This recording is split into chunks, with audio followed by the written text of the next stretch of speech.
Where is Anthony? Anthony. At the end of the block. Oh, there's Anthony. Hello, sir. Hey, how are you? How you doing? Good, yourself? Good, thank you. Do you use Uber quite a bit, Anthony? I do, yeah. Actually, let me give you my card.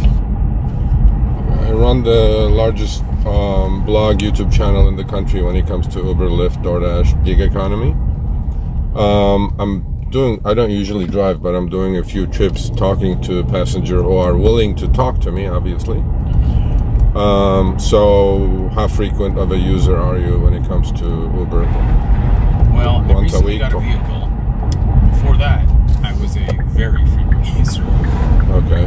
Yeah, like, So you're like because that. I lived in Toronto, Okay. and in Toronto, it's not really a driving city. Okay. It's like kind of like New York, where it's like you just gotta get around. Yeah. Parking's a nightmare, et cetera, et cetera. Yeah. So it's convenient and Yes. yeah. Having interviewed the CEOs of both companies, Uber and Lyft, on our channel, we are more driver-centric kind of a channel. Of course. If I were to ask you to guess what Uber is paying me on this trip, what would you guess? I've had a few conversations with drivers over the years, and I find it really kind of gross. Gross? The split is gross. Yeah, well, let me guess yours first. I'll say about so 12 and a half-ish. Well, this is 12 and a half. What it told me is that this trip will cost $12.50 total. Yeah. And I'm gonna guess that the split is probably somewhere around 50-50 when all is said and done. Okay, you're close. Yeah. It's not 50-50 though. It's less? Yeah. Oh my God. When Uber first started here, like I've been coming here for 10 years to take meetings and work in the business and stuff. When it first started, I remember that the pay was quite great. And people were very Absolutely. I started in 2015 and then it was wonderful.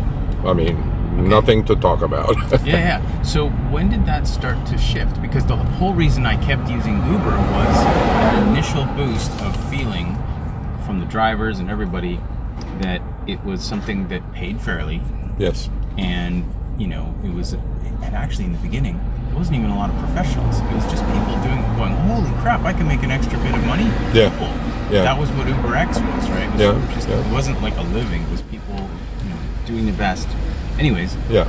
So yeah, I remember the splits were fair. Yeah. Well, the splits changed since they went public in 2019. Initially, the split was 75-25. Yes.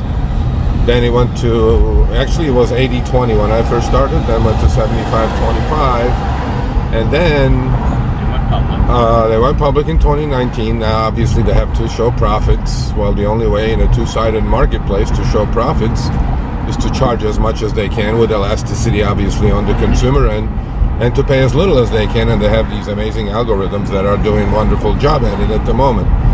And so I'll tell you what I'm exactly making on this trip. Uber is paying me $5.36 for this trip. For a $12 fee, yeah, for $12.50. So they have a zero asset business model. They don't own the car, obviously, gas, all that stuff. It's just money. It's a middleman in the business. Yes. Yeah. Well, I mean, wonderful business. Don't get me wrong. I mean, I wish some days I say I wish I was Uber. I figured this thing out, right? So they're controlling both ends. I mean, but no, I mean, you're a very experienced passenger, obviously. Yeah. Most people would have said, you're probably making like $10 out of the 12 and a half. Well, and that was part of the, as weird as it was part of the decision to get a vehicle. It's become quite expensive on you guys. Well, it's not just that it's expensive. It's that it doesn't, here in Los Angeles, I still find it, I was actually going to walk. I was walking, and it was too hot today. Okay. So I was going to walk here, but it was just too hot for me. But yeah, it is not, it's not, and every industry is turning turning this way. Yeah. Almost every single industry, and so Yeah. I think that there's going to be a rude awakening very soon, and people are going to have to realize that. Yeah. You know what it is? It's this whole thing of, for many years, we've all had things at very reasonable prices. Yes. But at the companies did it to hook everybody on the services. Yeah. Whether it's Netflix, Yep. Uber, they all went, it's all free. It's, Yeah. it's like pretty much cheap. You know, like, oh my Exactly. gosh. But then you put together the resources, the gas, all the rest of that stuff, and then people start to realize, oh wait, it can't be this cheap. It just can't. Well, I call those days for everyone, including passengers and drivers, subsidized Fantasyland.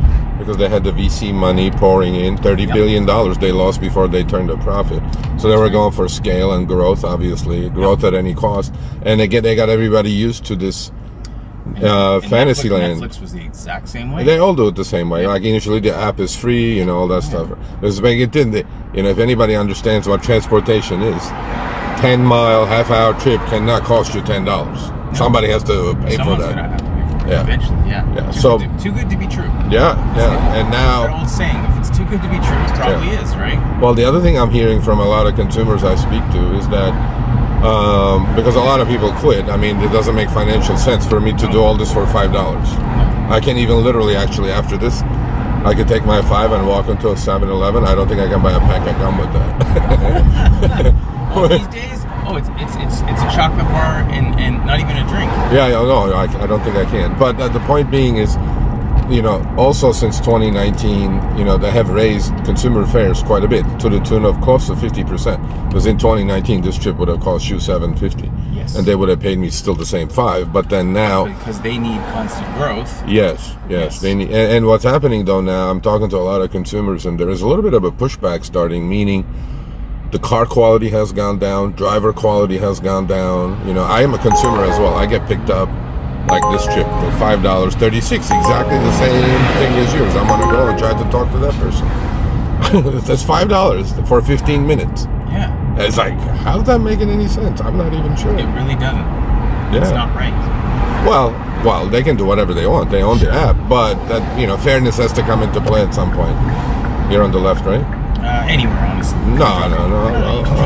You're I don't want right to take here. any more of your time. Oh, I'm doing it with pleasure. I enjoy doing it. You're right there, so I'll just pull in and then pull back out. Well, I will check out your Please do. We're massive. We're like if you Google me, you'll see me everywhere. And is the idea that you're trying to get the word out and so that Not people necessarily understand? more of driver advocacy, but That's gonna have to be unionized or something. yes and no. Yes and no. But just some sort of fairness. Absolutely, yeah. Well, the legislation is coming, and the companies hate that. And I don't want legislation, but at some point there has to be that, right? Well, there has to be something to protect it. Yeah, no, our goal is mostly like how to make the drivers more efficient and teach them how to do this properly, what shifts you should work, what part of town, It's mostly educating, informing the driver community. Obviously, nobody's putting a gun to anybody's head to do this, right? No, of course not. But to do it better. At the end of the day, it would be nice for everyone to share in the growth of Uber. Absolutely. Absolutely. Have a great day, man. I appreciate it. Thank you so much.